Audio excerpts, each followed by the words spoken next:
여호와께 받는 봉이니이다. 아멘. 시편 109편 1절부터 20절까지 본문입니다. 여호와께 받는 보응, 여호와께 받는 보응이라는 말씀을 제목으로 하나님 말씀 증거하겠습니다.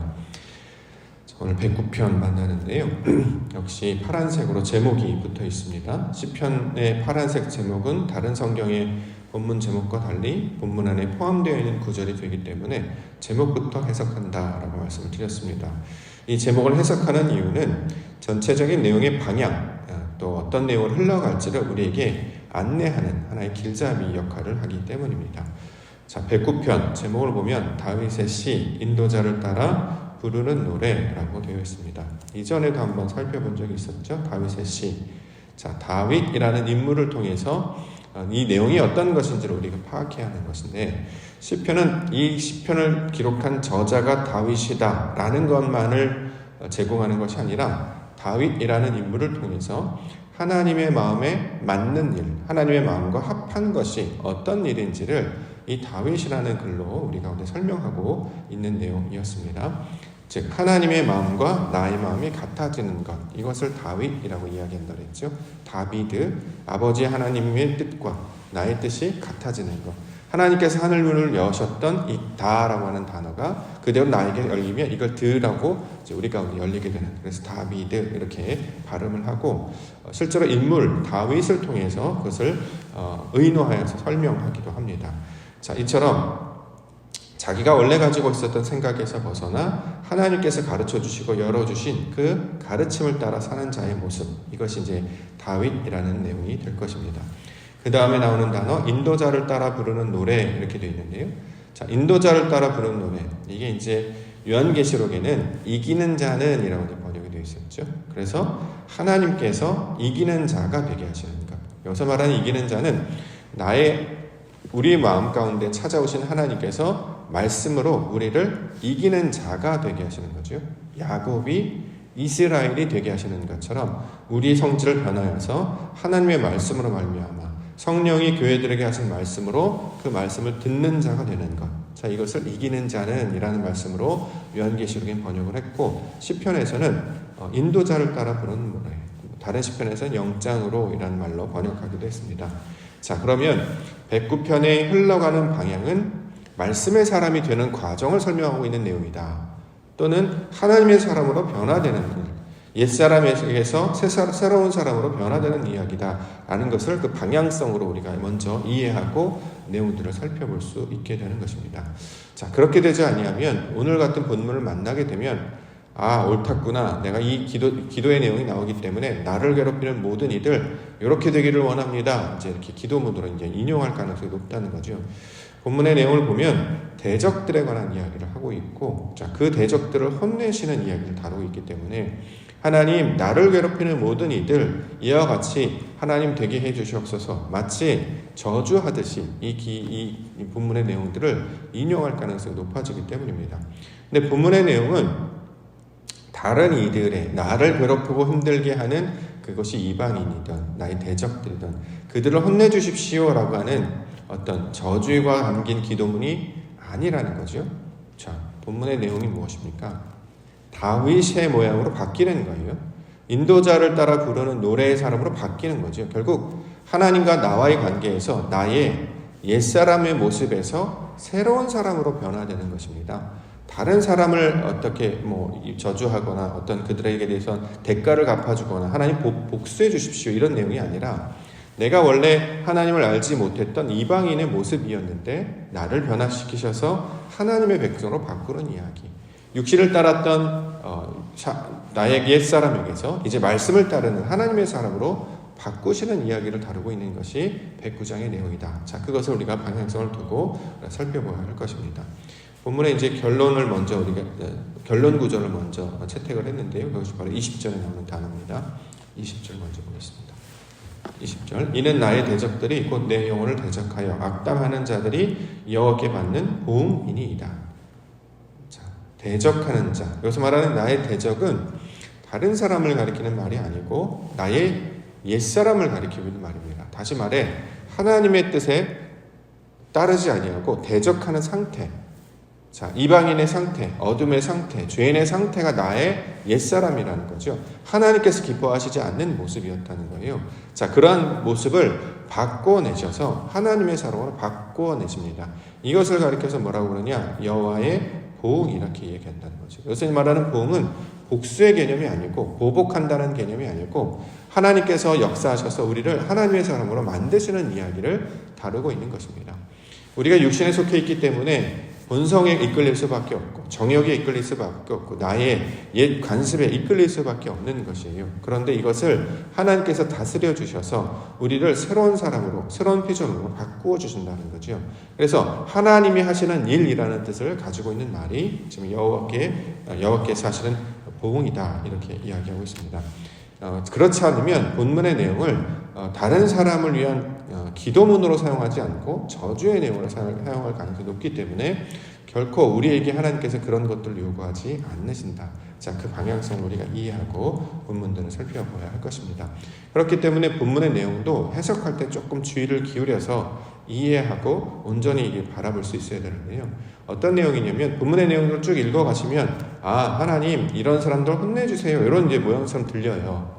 근데 거기에 이제 넘어지시면 안 되고 그렇게 해석하시면 안 되고 나의 옛사람에게서 새로운 사람을 바꿔주세요, 이런 내용으로 살펴보아야 본문에서 길을 잃지 아니하게 될 것입니다. 자, 본문들을 한번 살펴보죠. 4절과 5절 먼저 보겠습니다. 나는 사랑하나 그들은 도리어 나를 대적하니 나는 기도할 뿐이라. 그들이 악으로 나의 선을 갚으며 미워함으로 나의 사랑을 갚았사오니.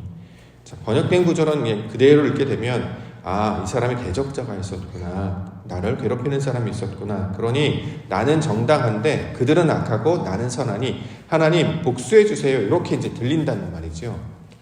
글자로는 그렇게 들려요. 근데 그런 뜻으로 주신 말이 아니기 때문에 항상 의도를 파악하고 하나님의 어떠하심을 기억하고 우리 하나님은 선하신 분이시고 긍휼하시며 자비하시고 생명을 귀하게 여기시는 분이심을 기억하면서 볼 때에 이건 그런 의도로 주신 것이 아니구나를 우리가 발견할 수 있게 됩니다. 자, 본문의 내용을 어떻게 해석해야 되냐면, 자, 그들은 도리어 나를 대적하니 나는 기도할 뿐이라.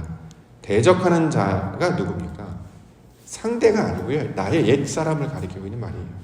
내가 대적하는 자였는데 어떻게 바꾸시느냐? 기도하는 사람을 바꾸신다는 얘기예요. 그렇게 해석을 해야 합니다. 자, 그 다음 구절도 마찬가지죠. 악으로 선을 갚았다. 내가 원래 악한 자였는데 선의 사람으로 바꾼다는 거예요. 그걸 하나님께서 하시는 일이라는 거죠. 여기서 갚다라고 하는 건 하나님의 보응을 가리키고 있는 말인데, 그들에 대해서 보복한단 말이 아니라 우리가 원래 악이었잖아요. 어둠이었단 말이죠. 하나님의 뜻을 알지 못하는 상태였어요. 그래서 세상이 보이는 대로만 판단하고 나의 육신대로만 판단했어요. 하나님의 뜻이 뭔지를 모르고 자신에게 유리한 방식으로 해석하는 자였단 말이죠. 그걸 이제 악이라고 이야기하지 않습니까? 자, 이것을 어떻게 해요? 선으로 바꾸신다는 얘기입니다. 그래서 우리가 원래 미워하는 자, 미움받은 자의 모습이었으나 사랑받는 자로 하나님께서 갚아주신다, 이렇게 해석을 해야 길을 잃지 않게 된다는 거죠. 자, 본문의 내용이 사실은 좀 어렵기 때문에 이 묵상을 여러 번 하고 오랫동안 묵상을 하셔야 되겠습니다만, 방향 자체가 하나님의 사람으로 바꾸시는 이야기를 다루고 있다. 그래서 앞에 나오는 모습에서 하나님의 방향으로 인도하시는 거예요. 원래 우리가 오른쪽에 반대편에 있었잖아요. 그래서 이것을 사탄이라고 하죠. 오른쪽이 하나님의 자리, 위가 하늘의 자리, 우리가 이제 땅의 사람이니까, 하나님의 반대편에 그 사탄의 자리에 있었던 사람을 오른쪽으로 인도해 가신다는 뜻입니다. 땅의 사람이었으나, 땅의 본성과 속성을 가지고 살았던 사람이었으나 하늘에 속한 사람으로 바꾸신다는 거예요. 이걸 누가 하시느냐? 여호와께서 하신다. 하나님께서 하신다. 하나님께서 이것을 갚으신다. 이런 개념으로 좀 설명하고 있다라는 것이죠. 그러므로 우리의 속사람이 변화되는 과정으로 본문의 내용들을 우리 가운데 가르쳐주고 있음을 항상 기억할 수 있어야 합니다. 자, 그 다음 구절 몇 개만 또 보겠습니다. 8절부터 10절까지. 그의 연수를 짧게 하시며 그의 직분을 타인이 빼앗게 하시며 그의 자녀는 고아가 되고 그의 아내는 과부가 되며 그의 자녀들은 유리하며 구걸하고 그들의 황폐한 집을 떠나 빌어먹게 하소서. 얼뜻 보면 완전히 저주의 내용입니다. 연수를 짧게 하라, 일찍 죽으라 하는 말이고, 타인을 빼앗고 그가 한 것들 다 하나님 거두어 가십시오. 자녀들 고아가 되게 하시고 아내가 과부가 되게 하다. 이게 사람의 생각으로 보면 이만큼은 큰 저주가 없죠. 그럼 저주의 내용으로 우리 가운데 기도문을 삼으라고 하신 것인가? 그게 아니라는 거잖아요. 지금 그 뜻이 아니라는 거잖아요. 우리가 뜻을 항상 살피면서 살펴봐야 합니다. 그의 연수가 짧게 하다는 말은 그가 누굽니까? 타인이 아니에요. 다른 사람이 아닙니다. 그렇게 하지 않으면 사람은 본성적으로 자기의 유익을 구하는 사람이기 때문에 이 구절들을 다른 사람을 핍박하거나 저주하는 근거 구절로 삼을 수가 있습니다. 이제 그런 구도로 하면 잘못 적용하는 것이기 때문에, 잘못 구하는 것이기 때문에 길을 잃을 수밖에 없습니다. 여기서 말하는 그의 연수라고 하는 것은 하나님을 알지 못했던 나의 옛사람을 가리키고 있는 말이죠. 하나님으로부터 대적했던 그 사탄의 지경, 사탄의 자리에 서 있었던 나를 가리키고 있는 말이죠. 시편 1편에 나오는 것처럼 오만한 자리, 죄인의 길의 자리, 그렇죠? 그런 죄인들의 길에 섰던 나를 가리키는 말이에요. 그걸 옛 과거의 본성, 육신의 본성을 따르던 나를 가리키고 있는 말이죠. 그러니까 그런 사람이 점점 사라지고 하나님의 사람으로 바뀌어야 되지 않겠습니까? 내가 계속 살아있으면 안 된다는 거예요. 나의 옛사람이 계속 나를 주장하는 것이 아니라 그런 사람들, 나의 내 모습으로 살던 것들이 점점 줄어들고 하나님의 사람으로 바꾸어 주십시오라고 하는 기도문이 본문의 내용입니다. 자, 그의 직분은 타인이 빼앗게 하다. 여기서 어떤 직책을 갖고 있었는데, 어떤 역할을 갖고 있는데 그것이 뒤집어서 다른 사람에게 넘겨주십시오 이런 뜻이라기보다 내가 원래 가지고 있었던, 내가 추구했던, 내가 바라고 원했던 그런 직분이 아니라 하나님의 것들로 바꾸게 되다. 자, 이 내용을 가리키고 있는 말입니다. 자, 9절과 10절도 마찬가지인데 그의 자녀가 고아가 되게 하다. 그의 하나가 과부가 되게 하다. 이걸 다른 사람에게 적용하면 안 됩니다. 내가 그런 사람이 되게 한다는 거죠. 가난한 자가 된다라는 것 아니겠습니까? 고아가 된다는 거는 이제 우리말로 하면 이제 뭐랄까요? 반어법 또는 어떤 역설 이런 말로 우리 주시는 개념으로 이해를 해야 합니다. 우리는 부자의 자녀로 살아가기를 원하죠. 바벨론의 자녀로, 애굽의 자녀로 살아가기를 원해요. 그런데 그 주인을 잘못 따랐기 때문에 결코 좋은 열매를 맺을 수 없습니다. 그렇기 때문에 그것이 끊어져야 되지 않겠습니까? 자신을 주인으로 하는 자녀가 아니라 그게 끊어진 상태, 고아가 되게 해달라.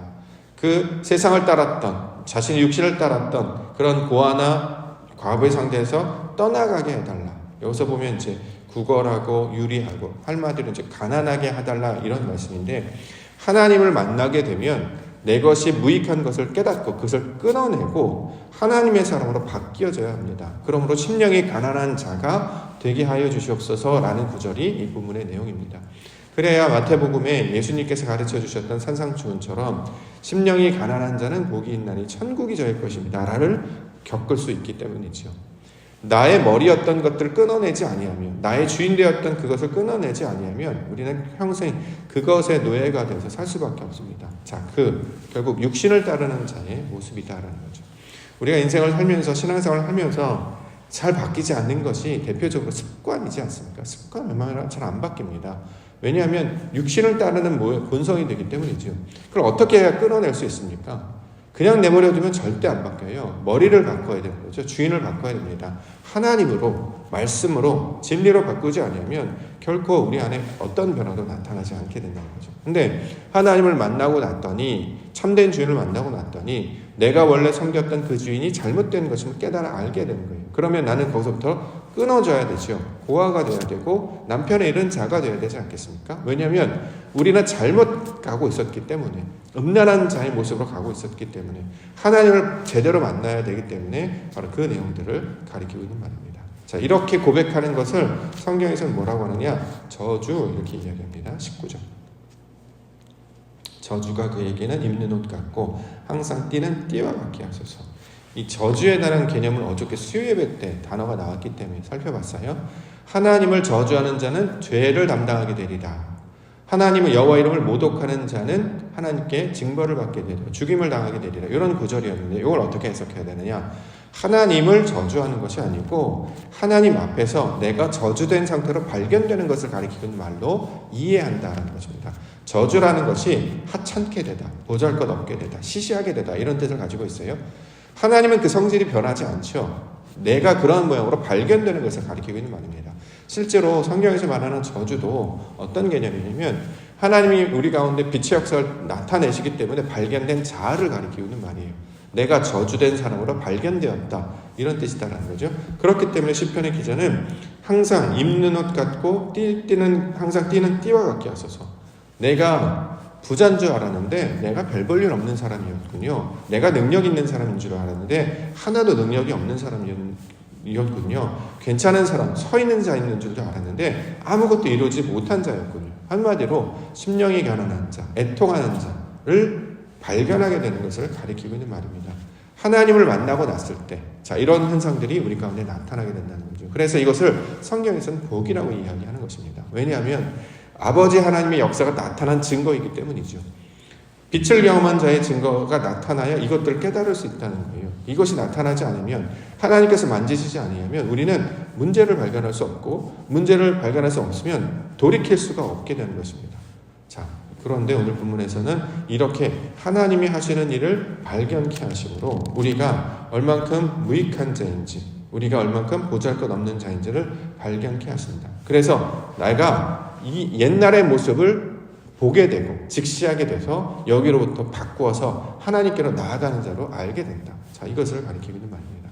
우리가 이제 신앙이나 인생을 살아갈 때 성장한다, 앞으로 나아간다는 개념은 내가 원래 있는 상태가 무익하다는 것을 깨달아야 나아갈 수 있지 않겠습니까? 현실에 따라서 부족한 것을 깨달아야 앞으로 바꾸게 되고, 내가 지금 가진 것이 틀렸음을 인정해야 앞으로 나아가게 됩니다. 자, 그것이 오직 여호와 하나님을 만난 자의 나타난 특징으로 지금 설명을 하고 있는 것이죠. 자, 이처럼 내 생각에서 하나님이 가르쳐준 말씀의 뜻으로 나아가는 것, 이게 이제 다윗이 되는 것이고, 본문에는 인도자를 따라 부르는 노래, 다시 말해 하나님의 말씀을 선택하는 이기는 자가 되게 하시는 것이 109편의 내용임을 가르쳐주고 있습니다. 자, 이것을 통해서 우리가 기도해 나아갈 때 하나님의 말씀을 따르는 자 되게 하여 주시옵소서. 내가 원래 가지고 있었던 늘 옳다고 믿는 내 생각을 무너뜨리게 하시고, 육신을 따르려고 하는 본성을 끊어내게 하시고 하나님의 말씀을 따르게 하여 주시옵소서. 그래서 이전에 생각했던, 제가 이제 이렇게 말씀을 드리고 설명하면 매우 어려우실 거예요. 기존에 가지고 있던 생각과 경험이 있기 때문에 하나님의 말씀을 진리로 받게 되면 가장 먼저 불편한 마음이 생기는 게 맞습니다. 왜냐하면 저도 이 과정을 겪었기 때문이죠. 이게 맞아? 이런 일이야? 이런 뜻이야? 내가 원래 알고 있던 거랑 좀 다른데? 이런 과정이 사실은 있어야 돼요. 그래야 거기에 의미를 품게 되고, 이것이 과연 그러한가 생각해 보게 되고, 그 생각을 꾸준히 묵상하고 오랜 시간을 통해서 이것이 우리 안에 묵상에서 그 열매를 맺어지면 진정 하나님의 뜻으로 변화되는 그 과정을 겪게 되기 때문이지요. 자, 도전받고 하나님으로부터 말씀으로부터 자극을 받고 찔리게 되고 꿰뚫게 되고 교통하는 자가 되어서 마침내 하나님의 뜻에 다다르는 길까지 나아가는 것. 그렇지 않으면 성소에서 지성소로 나아가는 그 과정은 매우 어려운 과정임을 성경은 가리키고 있습니다. 이것을 사실 끊어내신 분이 예수 그리스도 한 분밖에 없으시기 때문에 우리 가운데 그의 길로 나아가라 라고 말씀하시는 것이죠. 우리가 오늘 기도하며 나아가는데 그리스도의 이름으로 기도합니다. 왜냐하면 그분께서 휘장을 끊으시고 성소의 문을 열으시고 하늘 문을 여시고 하나님 앞으로 나아가는 길로 열어놓으셨기 때문입니다. 이 말씀을 귀로 성령의 말씀으로 듣고 아버지의 말씀을 깨닫는 은혜가 있기를 원합니다.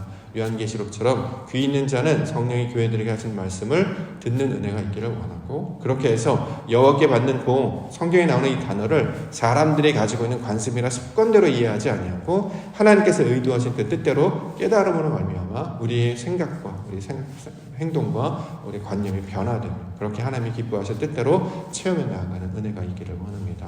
그 말씀과 동행하시며 하나님 나라를 경험하시는 우리 믿음의 성도님들 되시기를 주의 이름으로 축원합니다. 기도하겠습니다.